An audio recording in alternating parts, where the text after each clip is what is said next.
माँ काली को नींबू, नीम और गुड़हल के फूलों की माला किस तांत्रिक विधान से हम बनाकर चढ़ाएं, मैं आपको बताने जा रहा हूँ। एक होता है मंत्र रहित, एक होता है मंत्र सहित। पहली बात तो तंत्र होता क्या है, किसी कार्य को करने का सही तरीका, गलत मतलब नहीं निकालना है। अब यहाँ पर तरीका क्या है कि कभी भी कोई माला बनानी हो तो ज़्यादा कोशिश करे कि चीज़ें फ्रेश हों, ताज़ा हों, पेड़ से तोड़कर पर प्रार्थना करके वनस्पति से हमेशा, हे वृक्षराज, हम आपसे आपके फल ग्रहण करने आए हैं, पत्तियां ग्रहण करने आए हैं, हम भगवान के लिए माला बनाने वाले हैं, ऐसा बोल करके हमारे कार्य की सिद्धि हो, आप अपना आशीर्वाद दीजिए। क्योंकि जब आप प्रार्थना करके किसी से कोई चीज मांगते हैं तो उसमें गुणवत्ता और बढ़ जाती है।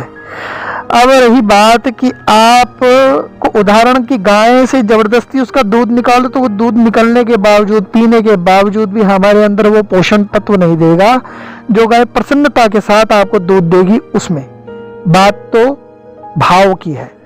अब यहाँ पर जब आपने कोई चीज तोड़ दी, नींबू क्यों चढ़ता है, तंत्र दोष इत्यादि से, शत्रुओं से, विरोधियों से बचाव के लिए हम नींबू की बलि देते हैं, तो माला बनानी है। नरमुंड की माला भगवती पहनती है तो इसलिए वो भाव भी नींबू की माला पहना के पूरा होता है। नीम शीतल होती है, शीतला माता का प्रतीक है, शनि केतु इत्यादि ग्रहों से भी प्रकोप से बचाती है और भगवती काली को शांत रखती है। तीसरा गुड़हल, शुक्र जिसका नीच का हो, दाम्पत्य जीवन कमजोर हो, प्रेम संबंध कमजोर हो, तो ये भगवती को गुड़हल की माला।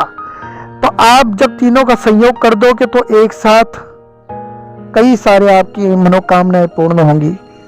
ये संपुटित जिस प्रकार पाठ होता है वैसे ही संपुटित कामनाओं को जोड़कर हम इन अलग अलग फूलों से जोड़कर एक माला जो बनाते हैं मंत्र बोल के। मंत्र कौन सा बोलना है, दुर्गा सप्तशती की किताब आती है, उस किताब में आपको एक पाठ करना है, वो है अर्गला स्तोत्र। अर्गला स्तोत्र जब आपने पढ़ना है तो उसमें विनियोग में आपने माला बनाने का विधान जो है, संकल्प जो है लगा लेना है। तो इसलिए आप फिर पाठ करके एक एक नींबू पकड़ के, पत्ती को पकड़ के और फूल को पकड़ के अर्गला स्तोत्र का पाठ करें और फिर उसको माला में एक एक करके गांठ दे दें। तो इस प्रकार एक पाठ तो एक बारी में तीनों चीजें जोड़कर गांठ। तो आप इस प्रकार से 11, 21, 31 की संख्या में भगवती को विशेष दिनों में, शनिवार को, शुक्रवार को आप ये 2 कार्य, और नहीं तो पर्व में, नवरात्रों में कभी भी ये कार्य करें, आपको भगवती की पूर्ण कृपा प्राप्त होगी।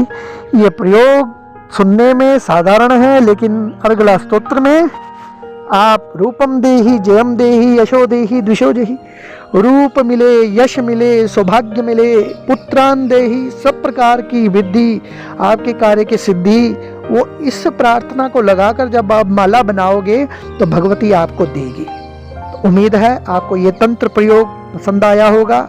आप इस प्रयोग को कीजिए और माँ भगवती की कृपा प्राप्त करिए। जय महाकाली।